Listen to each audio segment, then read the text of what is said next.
Hello, so I just wanted to do a quick update video. A couple of things have progressed since the last video, so I just wanted to get this out there. So I had a follow-up after my assessment with the Cognitive Behavioural Therapy organisation. The dude recommended two options. I could either go down the CBT route, which would be like an online course, or I could go down the counselling route. He said that he would recommend the counselling based on him feeling that there are some kind of historical things kind of rumbling around. He feels that I would benefit from something perhaps a little bit more in depth than the CBT can provide. Like the CBT stuff being online, that's cool. There is value in that, but I don't think that is something I would perhaps benefit from as much as kind of sitting down in front of somebody and having a conversation. I think there's a lot to be gained from kind of witnessing how somebody reacts to a certain line of questioning, or when sort of recalling memories and things. I think if you can see how somebody reacts physically and how those kind of thoughts affect them perhaps emotionally as well, there's value in that. So I would much prefer sitting down with somebody and having a conversation. The dude has led me on to a organisation called Pegasus. I think they're UK based. It's a men's wellbeing centre, so specifically for the chaps. But have any of you sort of had any dealings with Pegasus, or are indeed dealing with Pegasus currently?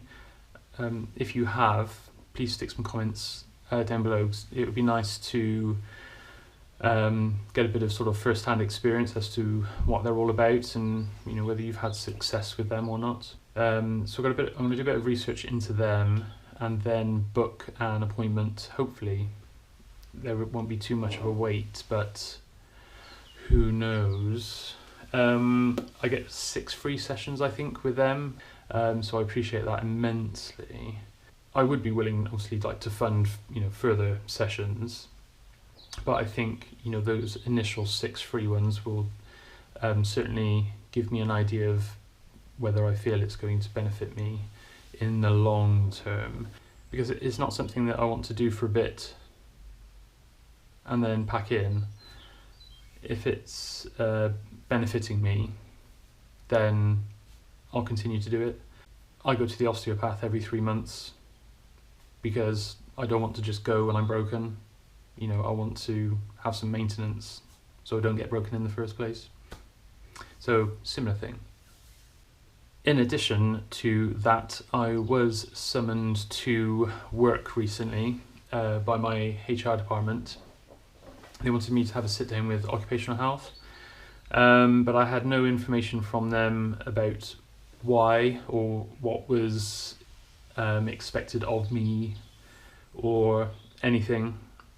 Communication where I work is pretty pants, to the point where people turn up for job interviews and there's nobody there to interview them, that kind of thing. So it was no surprise to me. I've been there long enough now, so it would have been nice to have a bit more information, but I wasn't surprised that it was lacking. So when I got there, I sat down with the occupational health lady. She asked me if I knew I was there, to which I replied, I did not. So she kind of ran through some stuff. I had a conversation with her, and just kind of going over the stuff, that I've gone over a few times now with various people.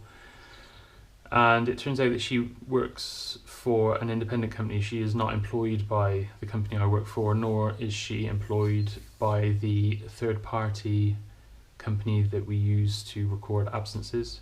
She was independent, so she did not have a ball in any court, which was refreshing. So she has deemed me temporarily unfit for work, and I need to go back for a further assessment in 4 to 6 weeks. She mentioned that I need to have a stress survey prior to our next appointment, which is something the company will arrange. That's not something for me to arrange. So I think that is in order for the company to perhaps put some measures in place to make my return to work as easy as possible, but also as soon as possible. I understand that they're currently paying me not to be there, so they're not getting any sort of return on their investment. Business is business, I get that, but I'm certainly not going to be pushed into returning before I feel like I can deal with it. But if there are measures that can be put in place to make that return easier and sooner, then that's cool. I don't want to be feeling like this forever. I would much rather be making progress and just cracking on with my days, rather than feeling like I'm feeling. So that needs to happen. She did say that when I go to visit my GP next, it's likely he's going to sign me off again. I don't know for how long, but I think that is so it ties in with her assessment of being temporarily unfit for work and the time frame that she has given me for a follow-up assessment. But I must say, when I did go to work the other day, when I got home, I felt quite exhausted. Just having those interactions with occupational health, and I had to sit down with my boss for 20 minutes and spoke to some colleagues and stuff like that. I felt emotionally quite drained. So I'm very aware that my capacity for interactions is lacking a bit at the moment. And if I'm being honest, I'm kind of experiencing that a bit with family also. Not to the extent that I have been feeling when in situations that I can't really control, but yeah, being with family at times can be, I'm finding quite tricky as well. Sometimes I just need some quiet. Not all the time, but sometimes I'm very aware that I'm struggling. If you could subscribe to the channel and like the video, I would appreciate it immensely, and leave some comments if you're in a similar position, or if this is something you've been through in the past. That will help massively get the video in front of others that perhaps are going through something similar, and maybe would find a bit of a benefit in watching these videos. So if you could help me out and support me in that regard, I would appreciate it immensely. But that's it, just a short video just to give a bit of an update. So thanks for watching.